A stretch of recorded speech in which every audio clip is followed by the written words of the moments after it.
Hi, welcome to the Doc Dave Show. Today I'm so excited because I am launching the Men's Health Series.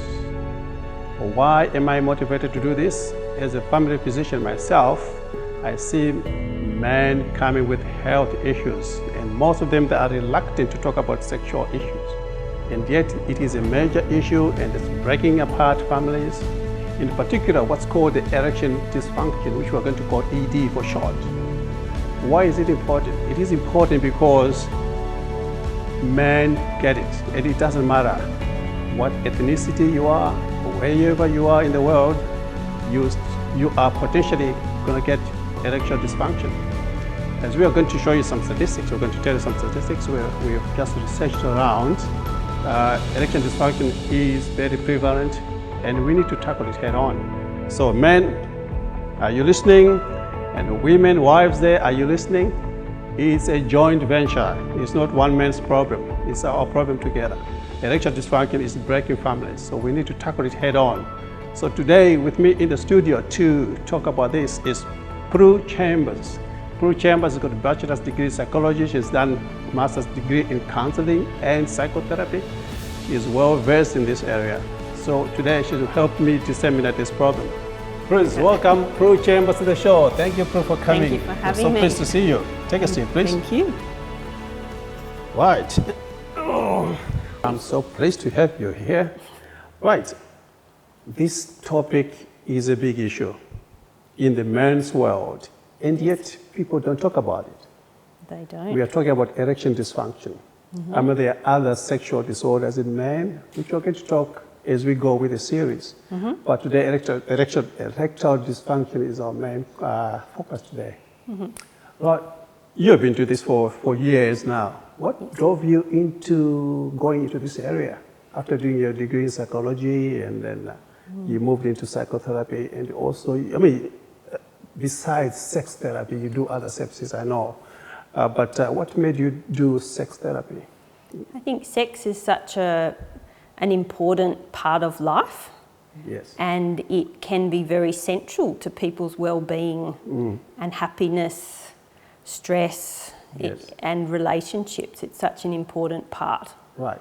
Yeah. And if people can have a fulfilling, enjoyable sex life, it has lots of benefits to people and relationships. Wow, that's good. That's good. And so that motivated you to pursue psychotherapy or sex therapy? Yes. Yes. Wow. And in your career so far, how do the customers or the clients come to you? How do they find you?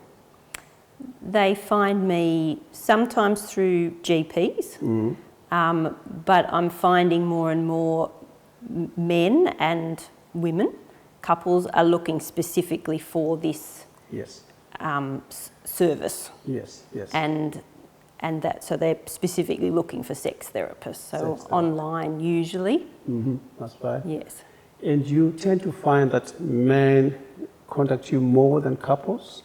Usually, for this particular issue, it is the male in the relationship that will contact me. Yeah. So they will write you an email or maybe phone you. Yeah. Okay, Prue, my name is so and so and so. I've got a situation. Yes. What appears to be the common problem across the men who come to you? If a man rings me to get support, it's nearly always this issue.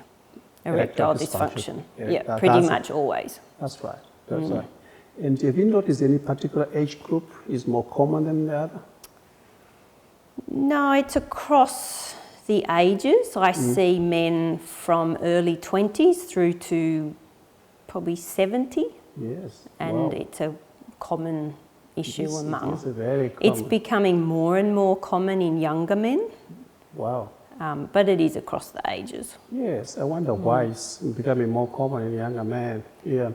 I was just going through, in preparation for this talk, I was just going through some research papers. There were 2 studies done, basically. One was done in Massachusetts, in the United States. It's called the Massachusetts Male Aging Study. And their conclusion was that in the United States, every year they expect at least 617,000 cases of men with erectile dysfunction. That's a lot. Every year, annually. That's a common problem. And also there's this study done in the European countries in Europe. It's called the European Male Aging Study. And they found that for men over 40, 40% of them have got an issue. They've got erectile dysfunction problem, 40%. And of those over 70% of those over 70 years old, 70% of them have got an issue.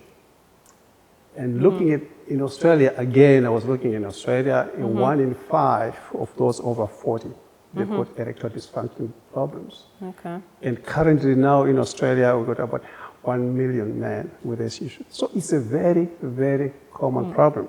Yeah. And yet we don't talk more about it. We don't talk a lot about it. I mean, I see in my practice, men are embarrassed to talk about it. They even shy away, or they even start by saying, "Doctor, I don't know how to say this, I'm embarrassed," So men find it very hard to talk about this, which is why we're doing the show, so we can demystify this concept. We should talk about this, because the problem, the erectile dysfunction, it affects the man, it affects the wife, then it affects the family. For instance, we can have the man maybe has got any issue, he doesn't know where to go for help. For instance, he keeps it to himself. And that can lead to stress, like you said, stress, and that may lead to self-treatment. You find that the man is drinking too much, he's now smoking too much. Maybe he's working harder now because he's just trying to avoid the whole concept. Have you found that to be the case in your practice? I seem to get one group of men who instantly, it's an issue and they want it fixed. Right. And sex is such a big part of their lives. Yes. It's just not an option to not, live like that. That's right. And then there are other men that do hide away. They hide away. Self-medicate. And distract themselves, don't want to face it. That's right. And it just compounds on itself. That's right. And what do women say? Well, I think even when the female or male partner is supportive, it has a profound effect on a man. Yes. And ultimately, if a man can't perform, they can't have sex. Yes. So it is quite a profound effect. Now, for the benefit of the viewers or some people who are watching erectile dysfunction, how would you say it is? How would you describe it? How would you say is the definition of erectile dysfunction? Yes, so if a man is unable to, first of all, get an erection or sustain an erection. Yes. It's not strong enough for sexual intercourse to occur or sexual activity to occur. Or maintain it. Yeah, that's fine. If you found that maybe these people who are coming, maybe they got also medical issues as a cause, or do you go into that? That would be my very first question, that they have consulted a doctor, because it can be a medical issue that can often be quite serious. So that has to be ruled out first. Yes. And then once that has been ruled out, then we know it's they're fit. Physically they can perform. There's nothing wrong with their anatomy, nothing wrong with their body. Yes. So then we look at other reasons for the problem. Yeah. So for the self-referrals, do you tell them to go and see a doctor first for wake up, rural diabetes, and other conditions? Yeah. Oh, that's good. That's very good. And most men have, in fact. I'm often, very impressed that they have done that. Yes, before they see you. Yeah. And what lifestyle changes do you recommend in terms of self-help? Weight can be an issue.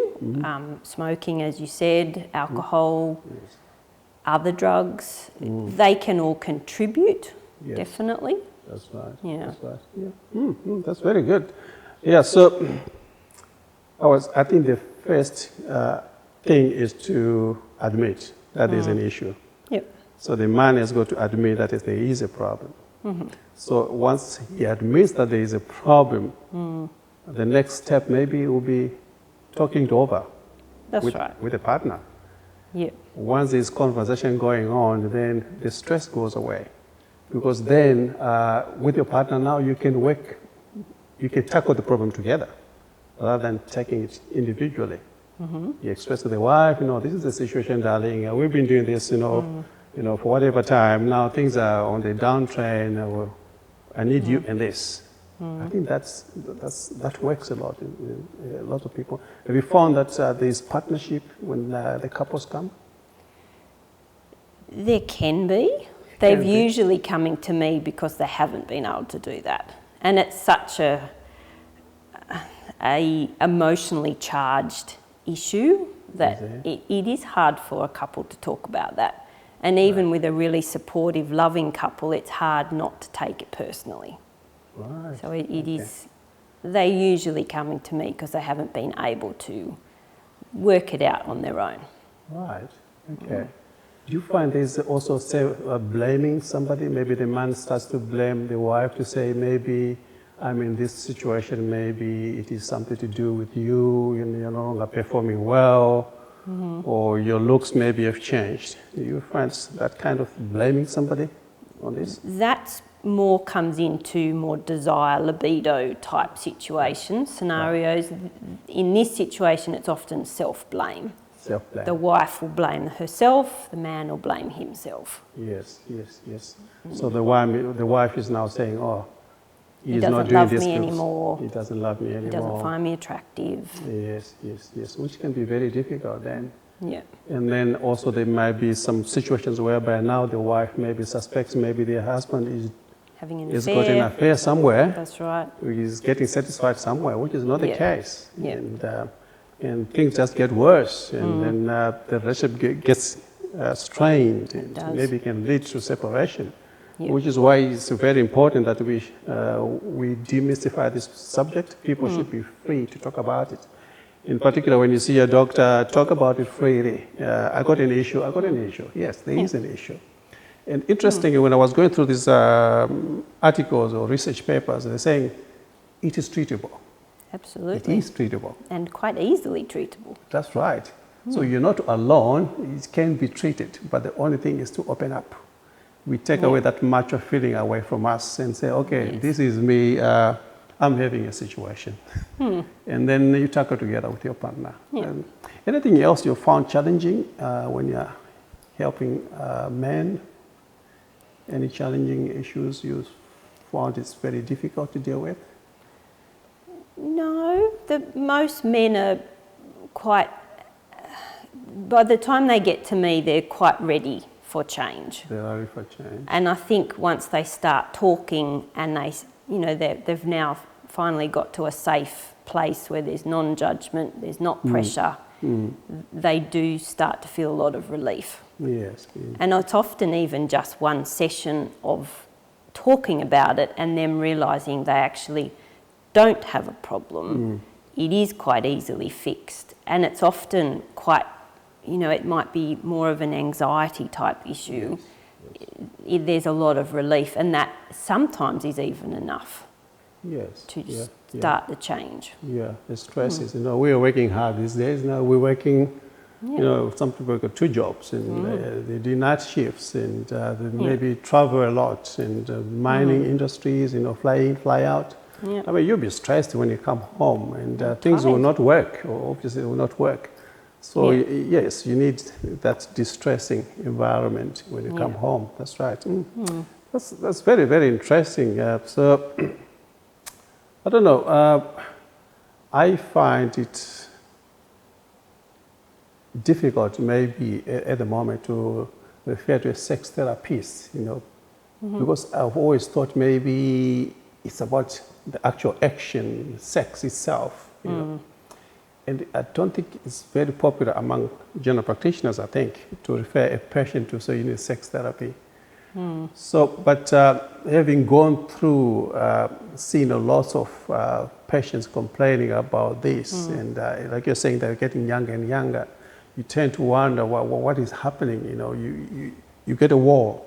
You can only do so much for them, then you need help out there, which is why I had to venture into this topic to say, I think we need to talk more about this. Yeah. Well, the difference of what we can offer, we have specialised strategies to treat these specific problems. Yeah. And particularly in this issue, it can be a very quick, simple fix. One of the easiest ones to fix. Right. I like that. You say it's one of the easiest. Yes. One of the easiest ones. Well, it's very often, once you rule out physical causes or trauma, it's often performance anxiety. So once a man can get his confidence back, his erection comes back. Yes. It can be that simple. That's right. Yeah, I think you're right. It's about confidence. If it didn't work well last night, for instance, then you're worried about the next night coming up. That's right, yeah. And you're still running the previous night. And it only gets worse. It does. Because you're running the previous night That's right. scenario. Yeah. Unless the last night scenario was discussed with the partner, the next one will be bad. And then men are judged usually by their sexuality. They want to maintain their sexuality. Yeah. You can't undermine a man in sexual terms. You're just killing him, basically. Absolutely. That is where our confidence is. Yep. So yes, indeed, yeah. So it's a big issue. It's a big issue indeed. Anything else you want to tell for the viewers today about this scenario? They need to get out there. How can you tell them? How can you encourage people that come and find me, Pro? I'll help you out. Anything you want to tell the viewers, the men who could be watching now, they are on the cell phone, some may hide in the corner. They need to come out of the box. They're keeping this problem to themselves, maybe going for years or weeks or whatever it is. Say, it is a problem, but it can be fixed. Anything you want to encourage the viewers watching, if you're looking at that camera? Well, I think every person deserves a fulfilling, healthy sex life, and there's so much support out there. And it's often the quicker people are able to come and get help, the easier it is to resolve these issues. So there's help out there. Yeah, so you're not alone. You're not alone in this. Okay, men, I guess you picked up something. And also women, ladies out there, it's a joint issue. It's a joint venture with your partner. It's not the man's to blame. Yes, things may have changed, but there is help out there. So the main thing here is to support each other. Like you said, for men, you need to admit that there is a problem. Once you've admitted that there is a problem, you talk about the problem with your partner, your wife. Talk about the issue. Once you've talked about it, you've let out the steam, you find that the stress goes away. Now wake up a plan. How do you get help? This is where you need medical help. See your family physician, get some tests done to make sure there's nothing else that is correctable that can be done, okay? Before the doctor maybe refers you to a sex therapist. Yes, see your GP as your first protocol. We always put a disclaimer on this. Whatever we say here is not a prescription. Don't do this at home and try to fix yourself at home. Always first protocol, see your healthcare provider, or it could be the nurse, it could be your family physician. That's our disclaimer all the time. We are here to inform, to empower people. It's public awareness, but ultimately it's your decision, and you and your doctor, everybody is different. Your scenario is different. So see your doctor, first protocol, and then we take it from there. I hope you've learned something. We'll be pursuing other similar topics. Yes, men, we are not going to let you go. And women too, we'll be coming to your issues in the future. Thank you for watching the Doc Dave Show. And ladies and gentlemen, thank you, Prue, for coming to join us on the Doc Dave Show. We look forward to seeing you again. I'm not going to let you go. We've got a few sessions. Okay, we need to talk about this, okay? Thank you so much, Prue. We appreciate it. God bless. Bye-bye.